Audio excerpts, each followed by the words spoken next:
Pak Aldo, apa kabar? Salam Selamat sehat pagi, tentunya Pak untuk Bram. Anda. Kabar baik, senang berada di sini.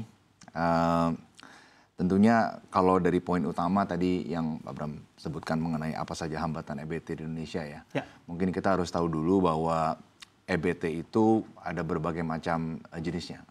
Yang mungkin yang paling dominan ada hydro, ada geothermal atau panas bumi, ada juga surya, biomasa dan lain-lainnya. Nah, memang yang unik tentang EBT itu adalah EBT itu sangat bergantung terhadap lokasi potensi-potensinya tersendiri. Contoh, kalau untuk potensi hydropower ada di suatu tempat, ya itu potensinya di situ nggak bisa dipindah-pindahkan. Sama seperti geothermal ya. Kalau geothermal suatu lokasinya itu yang menyimpan suatu panas bumi di situ, ya tentunya itu nggak bisa dipindah-pindahkan kemana-mana. Nah, jadi yang menjadi tantangan utama sekarang ini adalah mengenai keberadaan transmission line. Karena beda sama fossil fuel. Kalau fossil fuel, PLTU atau PLTG itu kan bisa dibuat di dekat pusat beban, lalu akan ditransportkan batu baranya atau gas alamnya itu kepada pembangkit tersebut gitu kan. Tapi kalau hydropower nggak bisa. Hydropowernya harus dibangun di situ, di tempat itu berada, lalu listriknya yang harus dialirkan. Nah, poin utamanya itu adalah seperti berkali-kali sudah disebutkan oleh Presiden Direktur dari PLN, there is no transition without transmission. Jadi kalau memang kita mau ada transisi energi, ya harus ada investasi di bidang transmisi. Nah, saya sebagai pelaku bisnis juga sangat menghargai yang menurut saya itu analisa yang sangat jitu ya. Karena intinya dari potensi-potensi ini akan bisa menjadi visible dan akan menjadi bisa dikembangkan potensi-potensi ini jika memang transmission line itu sudah terbangun sehingga proyek-proyek ini bisa menyambungkan listrik-listrik tersebut kepada grid-grid PLN itu. Nah, itu nomor satu utama yang menurut saya itu adalah problem dari EBT-EBT Indonesia. Dan untungnya tapi dari sisi pemerintah itu sudah merencanakan pembangunan transmission line sebesar 40.000. Tambahan 40.000. Jadi sekarang itu ada sekitar 40.000 kilometer. Akan ada tambahan 40.000 lagi.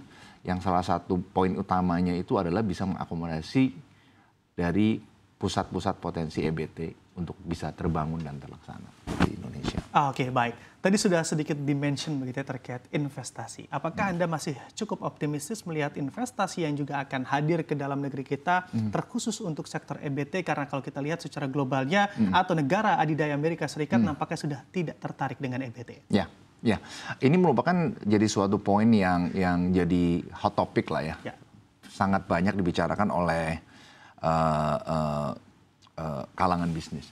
Tetapi kenyataannya itu begini Pak, bahwa kita harus tahu bahwa Indonesia itu dan terutama untuk bisnis-bisnis EBT pembangkit listrik di Indonesia, pelaku bisnis seperti Arcora Hydro dan yang lain, kita tahu bahwa sektor kita itu adalah marketnya adalah domestic market. Ya. Jadi semestinya itu kebijakan pemerintah Amerika pada dasarnya itu nggak akan mempunyai impact secara langsung. Tetapi walaupun secara stigma itu ada impact, tetapi kita harus tahu bahwa proyek-proyek Indonesia itu tidak menggantungkan diri terhadap dana-dana hibah atau sumber-sumber dana dari Amerika.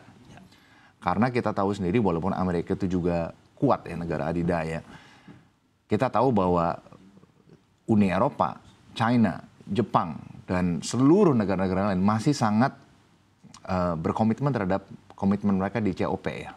Dimana untuk menjadi karbon netral di tahun 2060. Dan kita harus tahu ya dunia ini nggak hanya Amerika saja gitu kan. Dan tentunya mungkin this is a time the whole other countries berpegangan tangan untuk bisa mencapai dunia yang lebih bersih. Oke, baik. Dengan potensi yang cukup besar begitu ya di sektor EBT di tanah air kita ini, sebetulnya minat asing khususnya untuk menginvestasikan dana di kita seperti apa Anda lihat polanya? Ya. Pak Aldo. Saya sebagai pelaku usaha merasakan sendiri bahwa minat investasi dari pihak luar itu sangat besar. Bukan hanya dari Jepang, Amerika, bukan hanya dari Jepang, Eropa, dan juga dari Arab. Intinya beberapa perusahaan-perusahaan di Amerika pun masih ingin berinvestasi di renewable energy. Karena apa? Karena itu memang investasi yang make sense. Jadi mungkin kita keluar dari stigma tentang mau be heroes, menyelamatkan dunia. Selain dari itu, sisi bisnis sektor EBT sendiri itu sudah masuk akal gitu. Bisa generate return untuk investor-investor yang memang bisa memberikan di atas dari ketidakpastian negara ini ya. Karena kalau kita tahu strukturnya dari bisnis EBT ini, kita kan punya long term contract 25 sampai 30 tahun dengan off taker. Nah, artinya apa? Selama 20-30 tahun itu returnnya sudah dijaminkan. Intinya sudah punya return yang pasti gitu. Jadi mau keadaan ekonomi seperti apapun, mau keadaan dunia seperti apapun, kita tahu bahwa ya orang akan perlu listrik gitu kan. Mau sesuatu apapun orang akan perlu listrik gitu. Jadi itu merupakan bisa dibilang salah satu sektor listrik itu, apalagi EBT yang merupakan salah satu sektor yang cukup foolproof lah. Oke, sejauh ini berarti Anda lihat investasi cukup aman begitu ya, khususnya dari pihak asing walaupun Amerika tidak tertarik begitu ya dengan sektor EBT. Nah, kalau misalnya kita lihat investasi tidak menjadi tantangan, lalu apa Anda lihat tantangan yang tentunya ada di depan mata di para pelaku sektor EBT, Pak Aldo?